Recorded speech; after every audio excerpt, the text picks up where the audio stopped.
Welcome to ABN spotlight. అనారోగ్యం వెంటాడుతోంది. Cancer అని తెలిస్తే వణుకు పుడుతోంది. రోగానికి మందులు ఉన్న పేద మధ్యతరగతి వర్గాలను క్యాన్సర్ కబలిస్తోంది. పెరుగుతున్న క్యాన్సర్ కేసులపై సీఎం చంద్రబాబు స్వయంగా హెచ్చరించారు. బాధితులను ఆదుకుని వైద్యం చేయించాలని వైద్య ఆరోగ్య శాఖ అధికారులను ఆదేశించారు.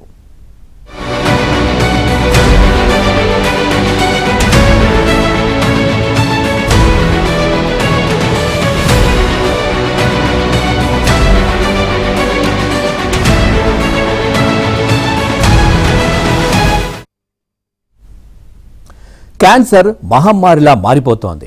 దేశంలో క్యాన్సర్ రోగుల సంఖ్య గణనీయంగా పెరుగుతోంది. తెలుగు రాష్ట్రాల్లో ముఖ్యంగా ఆంధ్రప్రదేశ్లో క్యాన్సర్ రోగులు అత్యధికంగా నమోదవుతున్నారు.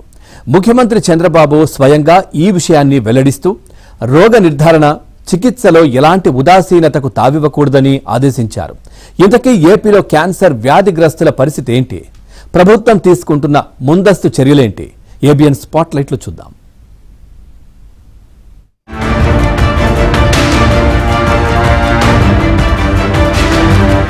యూరియా వల్ల క్రాప్ ఎక్కువ వస్తుందని ఆశతో యూరియా వాడుతున్నారు.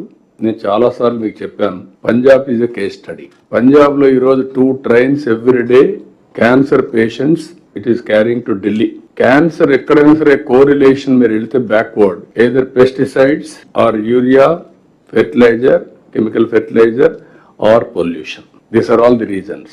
మనం కూడా టాప్ 10 డిసీజెస్ చూస్తే టాప్ 10 లో రెండోది అనుకుంటాను. ఇప్పుడు కృష్ణబాబు పాతగా ఇది గౌరవ్ ఉంటాడు. క్యాన్సర్ ఇది the second biggest disease or third biggest in Andhra Pradesh. Top 10 లో 3-4 లో టాప్ 5 లోనే వస్తుంది. 3 or 4 వచ్చే పరిస్థితి వచ్చింది. Tomorrow it will become number 1.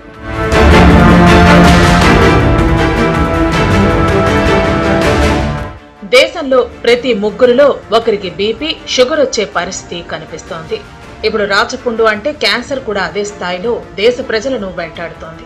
ప్రజలను రోజు రోజుకు క్యాన్సర్ విస్ఫోటనం కలవరపెడుతోంది. ఈ మహమ్మారి ప్రజారోగ్యానికే గండంగా మారుతోంది.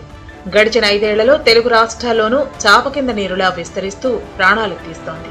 కేంద్ర వైద్య ఆరోగ్య శాఖ పార్లమెంటుకు తెలిపిన గణాంకాల ప్రకారం దేశవ్యాప్తంగా గడిచిన 5 ఏళ్లలో క్యాన్సర్ కేసుల సగటు పెరుగుదల 11.55% ఉంది. ఏపీలో 9%, తెలంగాణలో 10% చొప్పున కేసులు పెరుగుతున్నాయి. సీఎం చంద్రబాబు కూడా అదే ఆందోళనను వ్యక్తం చేశారు. తక్షణమే చర్యలు తీసుకుని క్యాన్సర్ రోగులు పెరగకుండా చూసుకోవాలని ఆదేశించారు.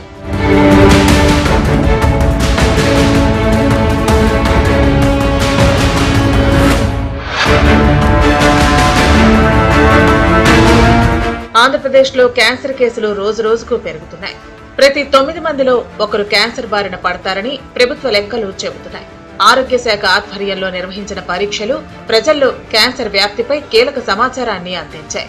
నోటి క్యాన్సర్, రొమ్ము క్యాన్సర్, గర్భాశయ ముఖద్వార క్యాన్సర్, మూత్రపిండాల క్యాన్సర్, ఊపిరితిత్తుల క్యాన్సర్, ఇలా చెప్పుకుంటూ పోతే చాలా రకాల క్యాన్సర్లు ఉన్నాయి.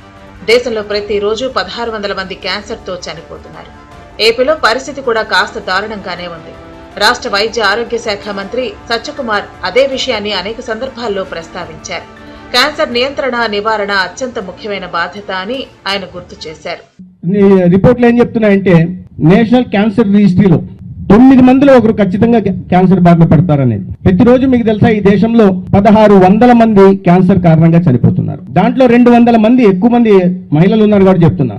200 మరణాలు కేవలం గర్భాశయ ముఖద్వార క్యాన్సర్ కారణంగా, సర్వైకల్ క్యాన్సర్ కారణంగా ప్రతిరోజు 200 మంది చనిపోతున్నారు. ఏంటి ఈ మంత్రి వచ్చాడు, ఈయన వచ్చి భయపెడుతున్నాడు, ఏంటి పెద్ద పెద్ద సంఖ్యలు చెప్తున్నాడు, అంతమంది చనిపోతున్నారు, ఇంతమంది చెప్తున్నారు అని. నేను అందుకనే ముందు ఆ తీవ్రత ఏంటో తెలిస్తే దాని తర్వాత తీసుకోవాల్సిన చర్యల గురించి మనం ఆలోచిస్తాం. మన ముందు పొంచి ఉన్న ప్రమాణం ఏంటి, మన ముందు మనకు తెలియకుండానే ఉంటున్న సవాల్ ఏంటి మనం గుర్తించాలి. ఆ గుర్తించడం కోసం ఇవాళ స్క్రీనింగ్ పరీక్షలు రాష్ట్ర వ్యాప్తంగా చేస్తున్నాం. ఆంధ్రప్రదేశ్లోని కొన్ని గ్రామాల్లో క్యాన్సర్ కేసులు ఎక్కువగా ఉన్నాయి. తూర్పు గోదావరి జిల్లా బిక్కబోలు మండలం బలభద్రపురంలో నిర్వహించిన ఆరోగ్య సర్వే ప్రకారం అక్కడ 40 మంది అనుమానిత క్యాన్సర్ రోగులు బయటపడ్డారు. అనపర్తి ఎమ్మెల్యే నల్లమిల్లి రామకృష్ణారెడ్డి ఆంధ్రప్రదేశ్ శాసనసభలో బలభద్రపురం సంగతి ప్రస్తావించిన తర్వాత అక్కడ సర్వే జరిపి క్యాన్సర్ రోగులు ఎక్కువగా ఉన్నారని నిర్ధారించారు. ఆ గ్రామంలో 19 మంది క్యాన్సర్తో చనిపోయారు. 15 మంది క్యాన్సర్ చికిత్స పూర్తి చేసుకుని సంపూర్ణ ఆరోగ్యంతో సంతోషంగా గడుపుతున్నారు. ఎమ్మెల్యే నల్లమిల్లి రామకృష్ణారెడ్డి 2వ సచివాలయం వద్ద Basavatarakam Indo American cancer hospital ఆధ్వర్యంలో రోగ నిర్ధారణ వైద్య శిబిరాన్ని ఏర్పాటు చేశారు. అక్కడ నేషనల్ యావరేజ్ కంటే ఎక్కువగా క్యాన్సర్ కేసులు నమోదైనట్లు గుర్తించారు.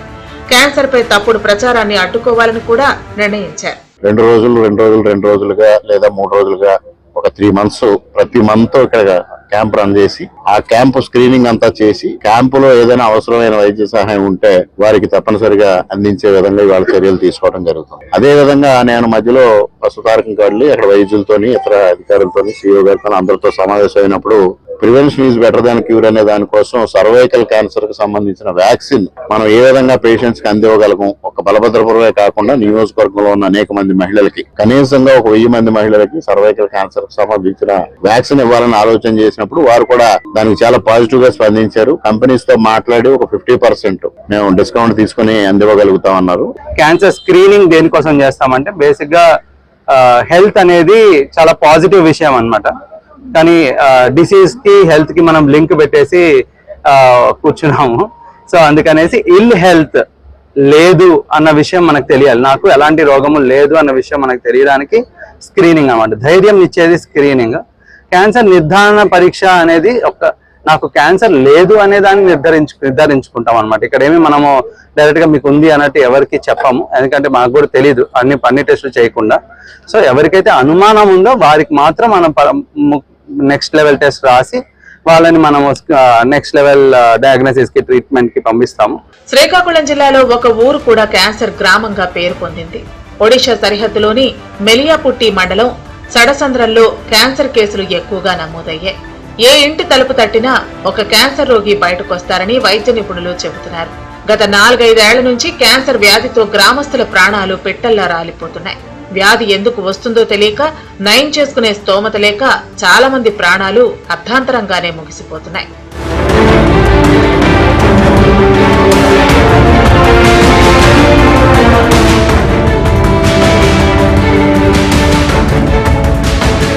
సడసంద్రంతో పాటు వసంతర గ్రామానికి చెందిన చాలా మందిలో ఊపిరితిత్తులు, గొంతు, గుండె క్యాన్సర్ లక్షణాలు ఎక్కువగా కనిపిస్తున్నాయి. వాస్తవానికి ఫస్ట్ స్టేజ్ వ్యాధి లక్షణాలను గుర్తించలేక చాలా మంది గ్రామస్తులు ప్రాణాల మీదకి తెచ్చుకుంటున్నారు. మరికొంతమంది క్యాన్సర్ లక్షణాలను గుర్తించలేక స్థానిక ఆర్ఎంపీలు ఇచ్చిన మందులతోనే కాలం గడిపేస్తున్నారు. మరికొంతమంది వ్యాధి నిర్ధారణ అయినప్పటికీ ఆర్థిక స్తోమత లేకపోవడంతో ప్రైవేట్ ఆసుపత్రుల్లో చికిత్స చేయించుకోలేని దుస్థితి నెలకొంది. మంచినీటి సరఫరాలో లోపంతోనే క్యాన్సర్ వ్యాధి సోకుతుందని గ్రామస్తులు అనుమానం వ్యక్తం చేస్తున్నారు. ఆ నీరు తాగినప్పటి నుంచే ప్రజలు అనారోగ్యం పాలవుతున్నారని గ్రామంలో కొంతమంది చెబుతున్నారు. కుళాయి నీరు 1 రోజుకు మించి నిల్వ ఉంచితే రంగు మారిపోతుందని వివరిస్తున్నారు. మా గ్రామానికి చాలా వ్యాధులంటే డాక్టర్లు కనిపెట్టుకునే వ్యాధులు ఉన్నవి. ఈ వ్యాధుల వల్ల 15-12 సంవత్సరాల నుండి ఈ వ్యాధి వస్తుంది.